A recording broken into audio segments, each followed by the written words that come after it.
This is Off the Shelf. My name is David Batsoffen, and joining me today, the author of Spud The Reunion, John van der Reet.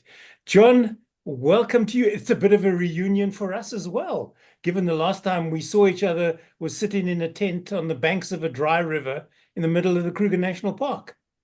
Hello, David. Absolutely. And I was thinking the same thing when I saw your name come up with this next interview. I was like, we were in the Kruger in this little camp near Jock of the Bushveld. And Correct.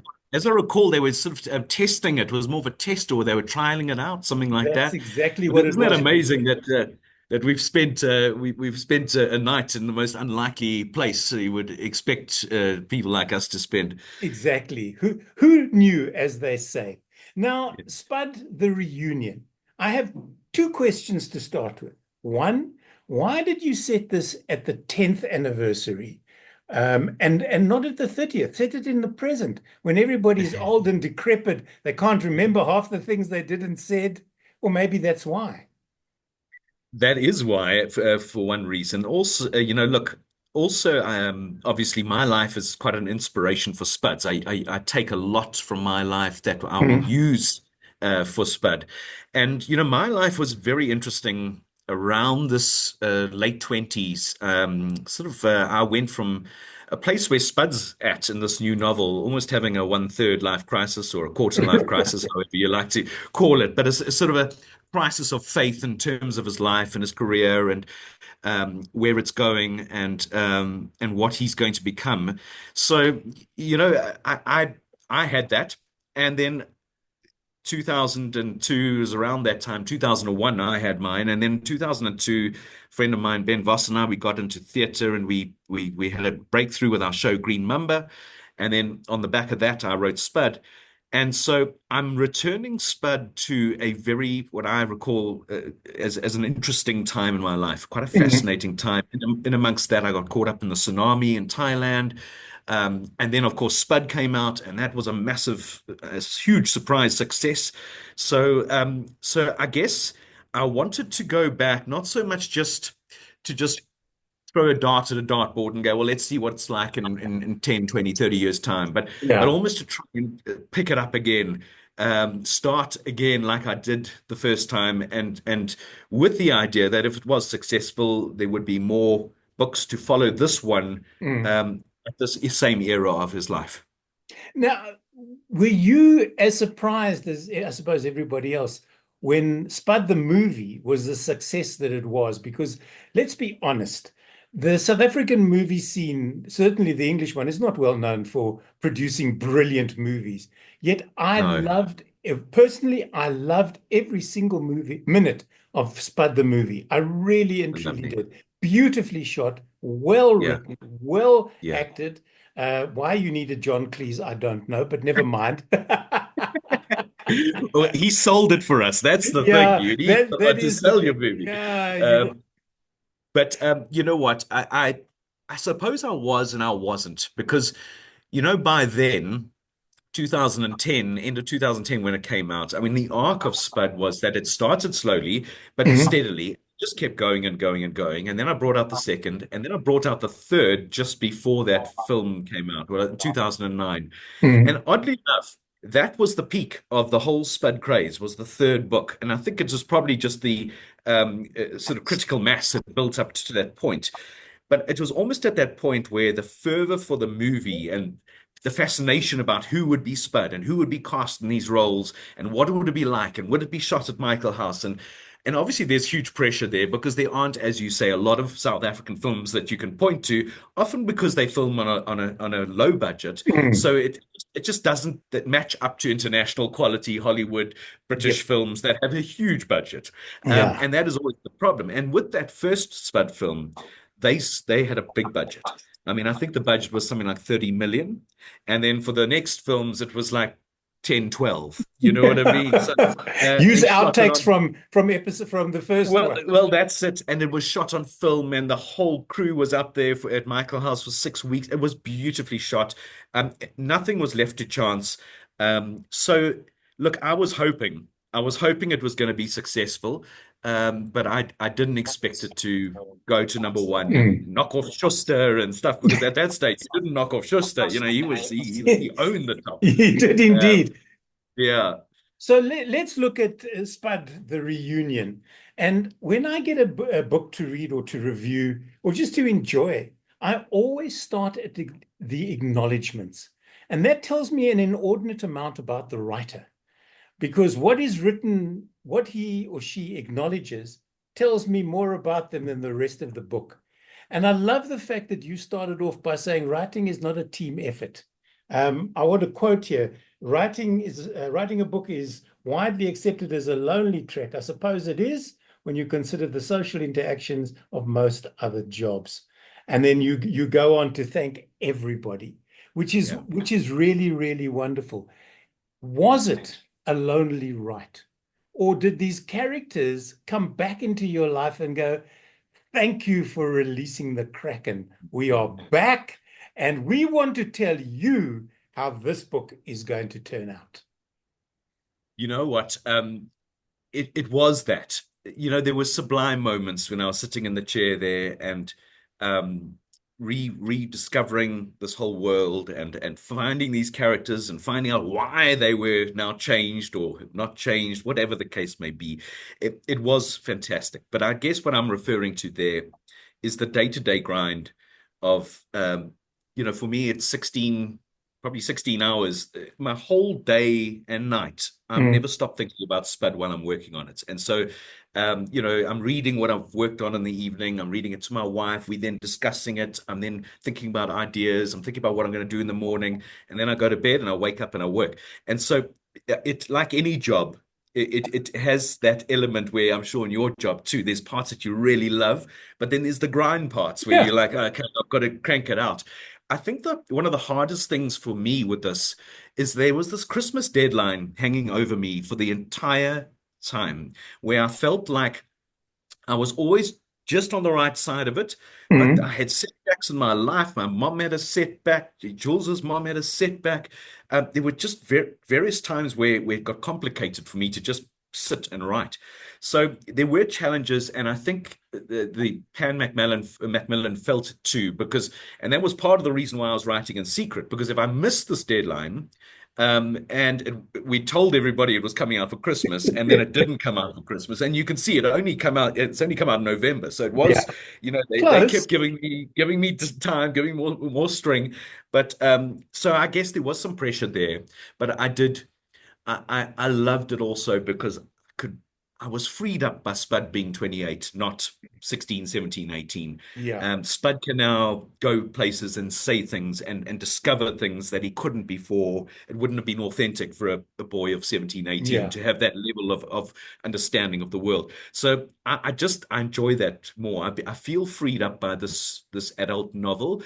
Um, Also escaping the world of teachers and I mean we are going back to the reunion, but that sort of like hierarchical structure of Yeah. school, and really just exploring also how that family has changed, Spud's family. And so there were a lot of lovely elements that I really love, but ultimately it reminded me that writing a book is a big grind. And when people say, "Oh, everyone's got a book in them, you just got to get down and do it," I'm one of those people who say, "Don't do that to yourself. Just write a Yeah. short story and just be Yeah. happy with that. No need to go spend 2 years, because then at the end of it, if you don't get published, your heart's going to be broken properly, after all that effort." So, but yeah, it's a Yeah. labor of love. Yeah, You sort labor of of wake love. up one morning, look at the stuff you've written, and go, "Who wrote this crap?"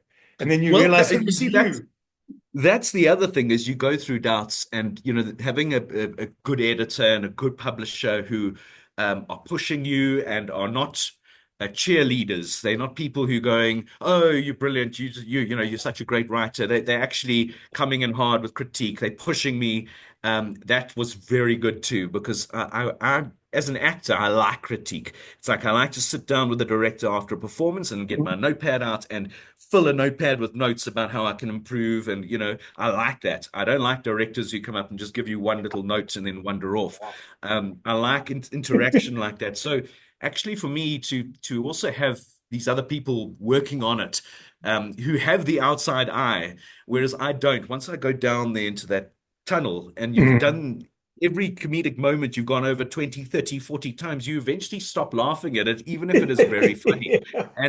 And it is that weird thing towards the end, you've gone over this book so many times and you get this thing of like, is it funny enough? Is it too serious? Is it funny enough? And then everyone around you is like, John, it's really funny. Just relax, calm down. Because you've lost that critical distance. Yeah. But now when I open up the book, I've had a bit of a break through the publishing time and all the rest.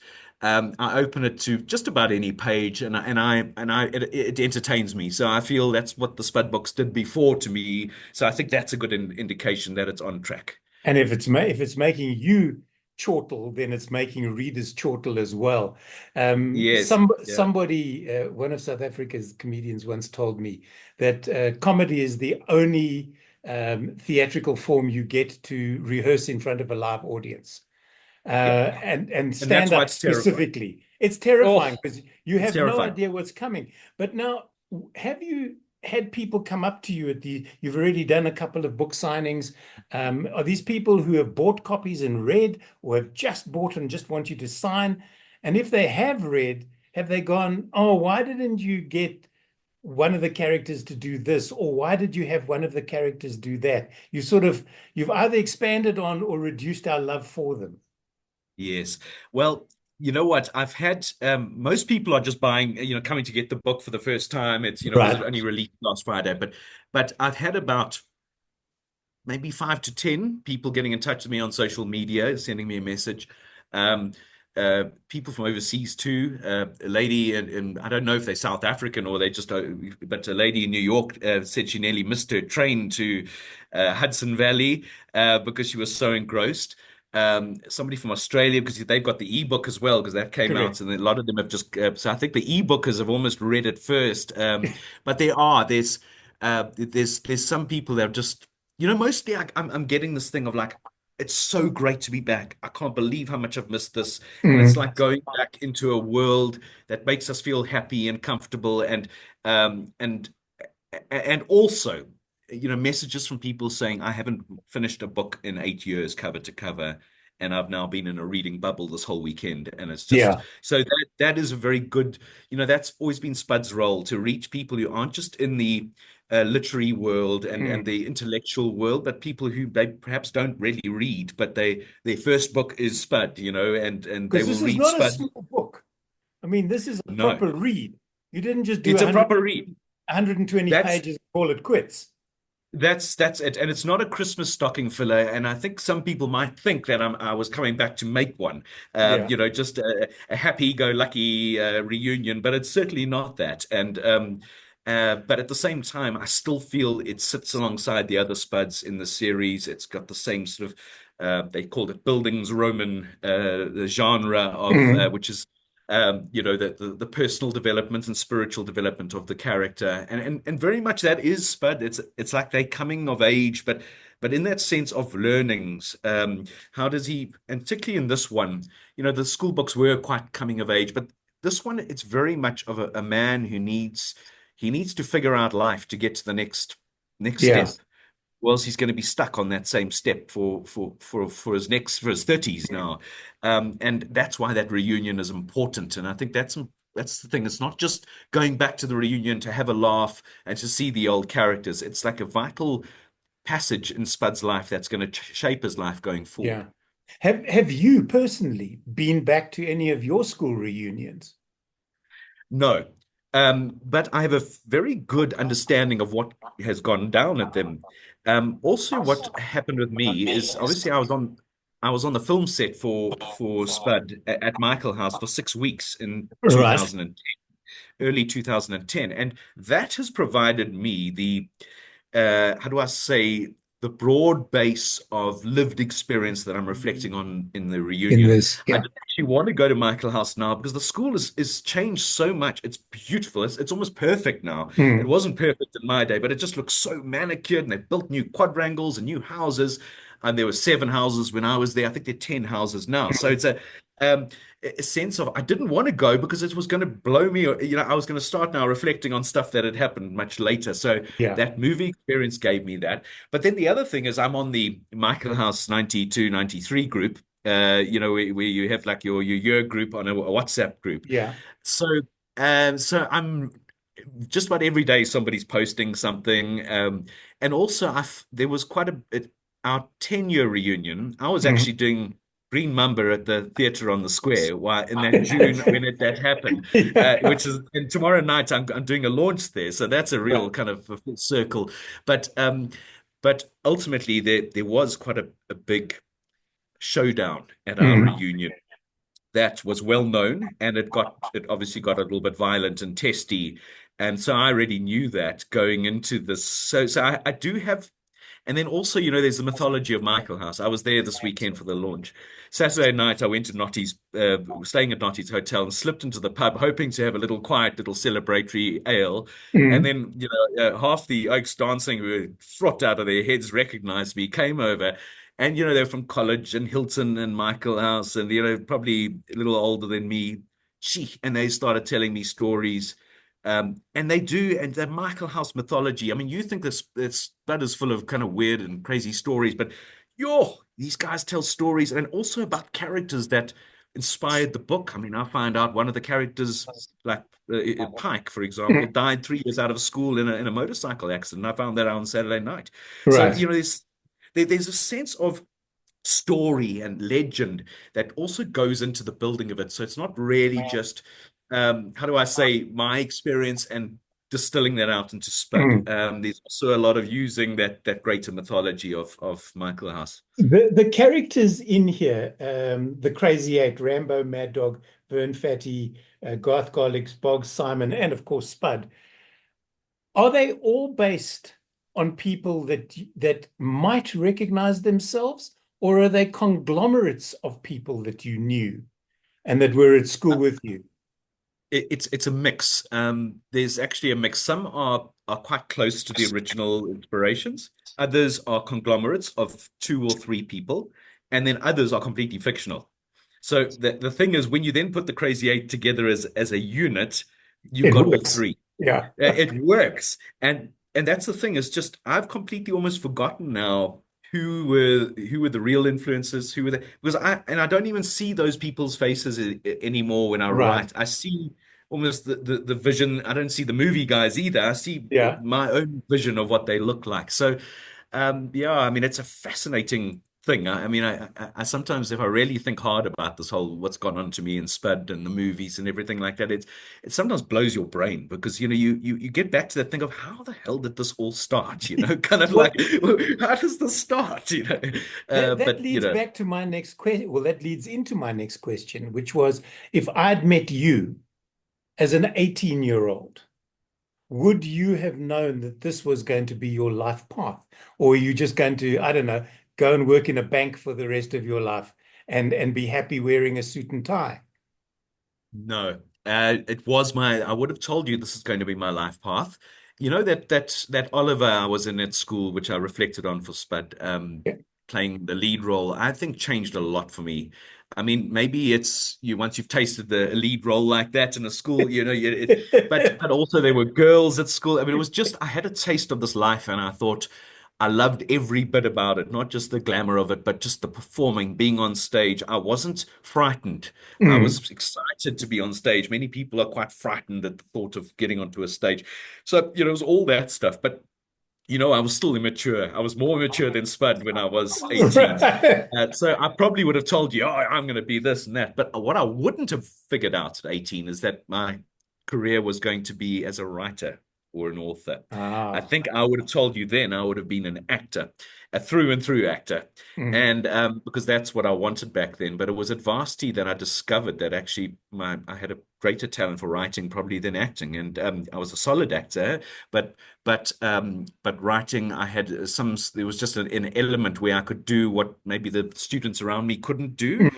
Whereas in acting, I had Colin Moss and various other people, very talented people in my class, and it wasn't a sense of like, oh, I'm an actor head and shoulders above everybody else. So it was there that it started, and then it just developed from there.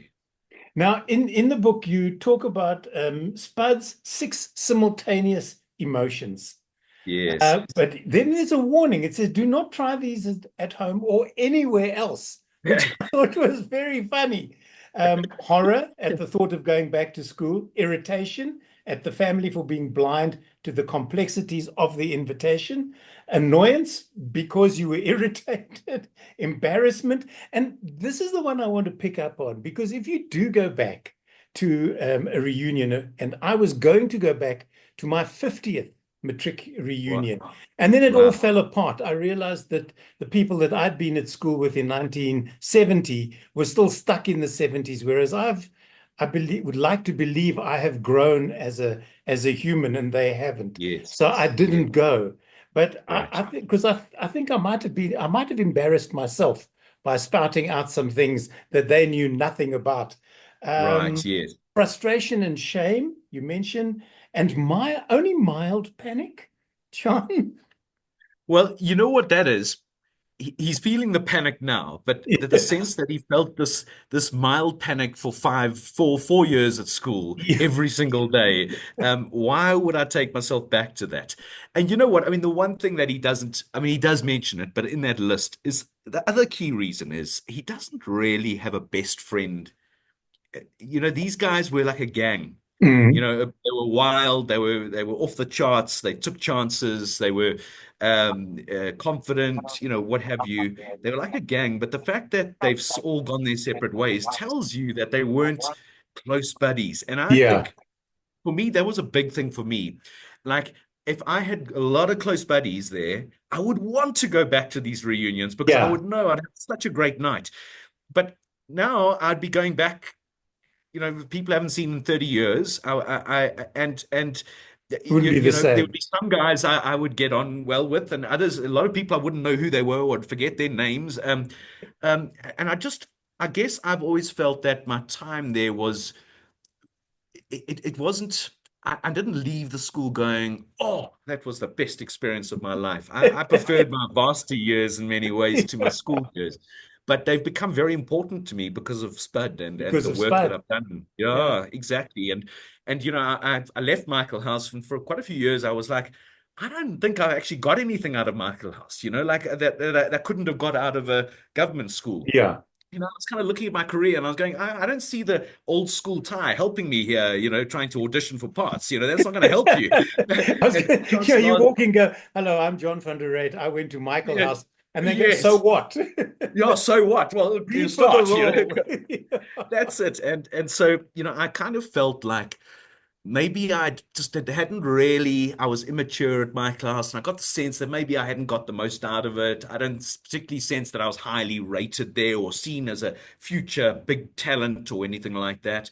But also because I was immature, I was a late developer Yeah. and all the rest. But funny now I look back and I go, I mean, if you believe in a God or you believe in the universal energies of the universe, I know now why I went to Michael House because Yeah. this was going to be in the This plans, was, if you believe in plans, and that, and it wasn't going to stop at four. It was going to come back 10 years later. So, yeah, quite amazing when you look back. I look at people who say, I remember X teacher, and they meant so much to me, and they did so much for me as a child. And now in my adult life, I think back, I never had one. I was at a government school in Port Elizabeth.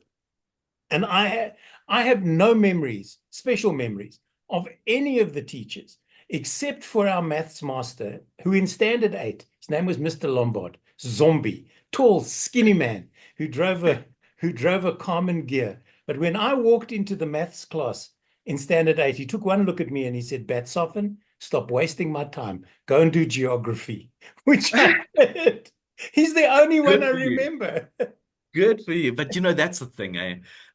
People love the Gov for that reason because I think he either triggers their inspirational teacher that they Yeah. had, or he's the inspirational teacher they never had that they wish they had. Yeah, Um, exactly.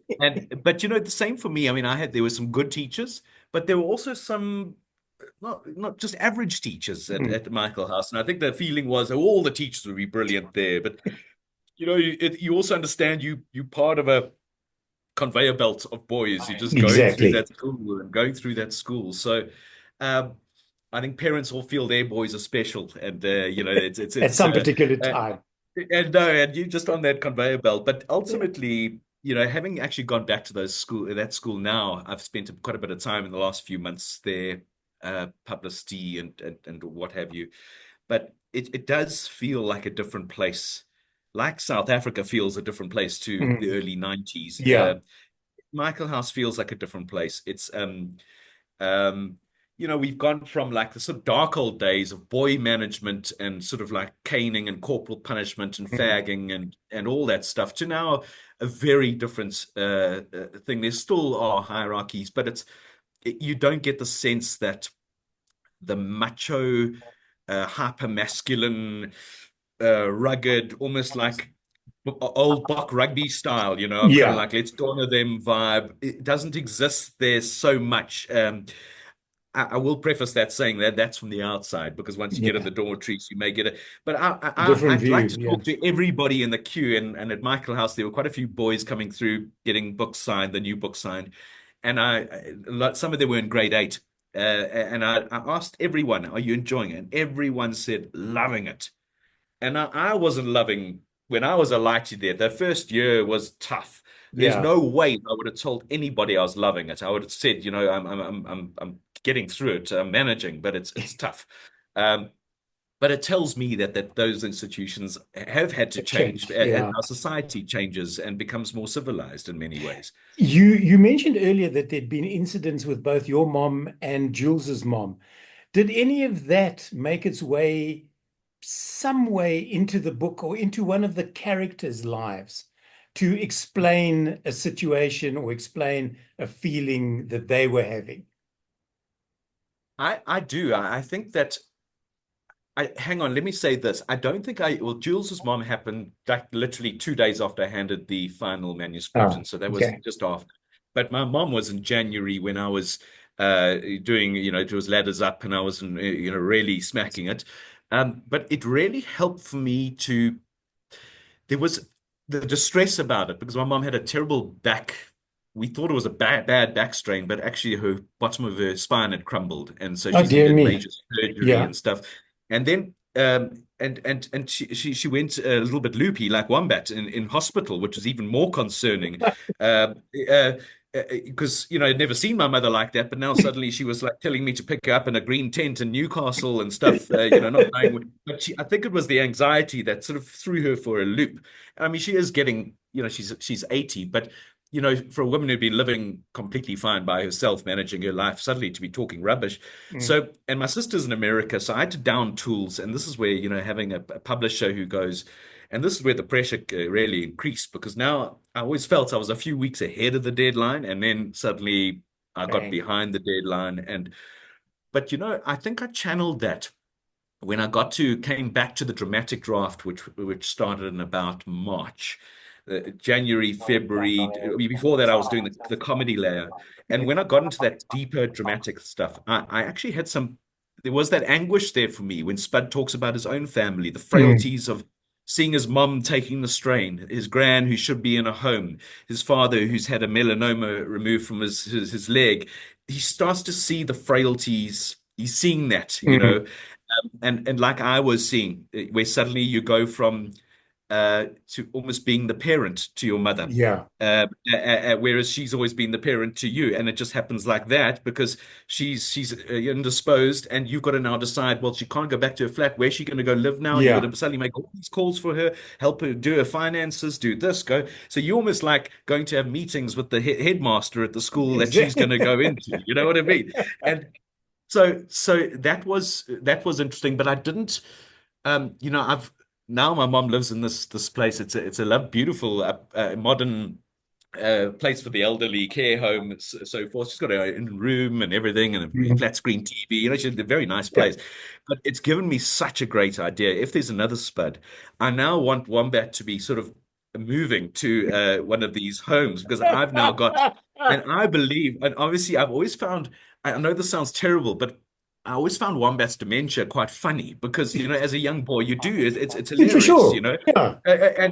and somehow I think because I went through that experience with my own grandmother, I'm allowed to laugh at it. Yes, of course you Whereas are. somebody else maybe wouldn't be allowed to laugh at it if they hadn't gone through that. It's Um, but just the sense of.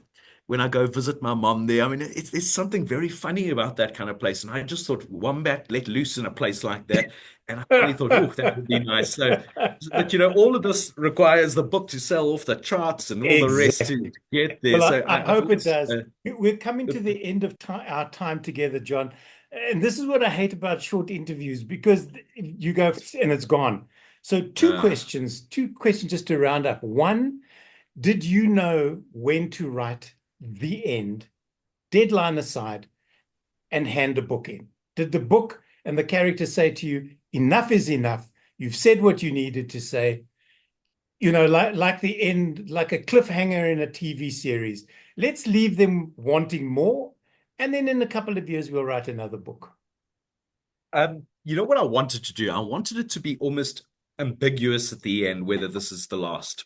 Uh, so for that reason, the book had to almost end, Mm. but also had to be, I Not. wonder what's going to happen Yeah. next, and I don't want to give any spoilers, but when it's like, okay, he's done this, he's jumped this hurdle. Yeah. Now, how's this going to impact his life? Going And I forward. was Yeah. hoping readers will want to almost follow that car speeding off to the coast to find out what happened at the end, and what happens next. But having said that, if there was no more, Mm. and because remember, I've got to sell a hell of a lot of books. I can't Yeah. just get a bestseller for South Africa. That's no longer a measure. I've got to sell so many books that these guys go, we want to reload. You can see what they put into it. They put a lot. These Yeah. publishers put a lot. They make it the big book and they throw money at it. And I mean, that helps me so much, but it's a pressure too. And so it means like even now we're having great launches. People are pouring out. The buzz is excellent. You still don't know. You got to Yeah. wait another 10 days until that Nielsen book scan catches up and starts Catches up telling with us you. how's it doing compared to all these other books. The book, Spud The Reunion, it's by John van der Reet. It's published by Pan Macmillan. It's on all good bookshelves. And if you don't know what John looks like, you go and look. If there's somebody that looks like this standing in an exclusive books going, oh, look, it's a new Spud book. I wonder if it's as good as the predecessors. Just ask him if his name's John. That will be me. Don't worry. John, it's been wonderful catching up with you. I wish you and the book all the very best. I wish you huge sales so that there can be another book and maybe even another movie. Who knows? That would be wonderful. David, thank you. It's been a great interview and lovely catching up again. Thanks so very much. My guest today on Off the Shelf has been John van der Reet. The book, Spud The Reunion, it's published by Pan Macmillan. It's out now. It will make a great, John said, not a stocking stuffer, so don't put it in a stocking. Buy it for Hanukkah, for a divorce, for a wedding. Give it to somebody who's not expecting a book. They want flowers, give them a book. That's what I say. From me, David Lovely. Batsoff, and until the next edition of Off the Shelf, I bid you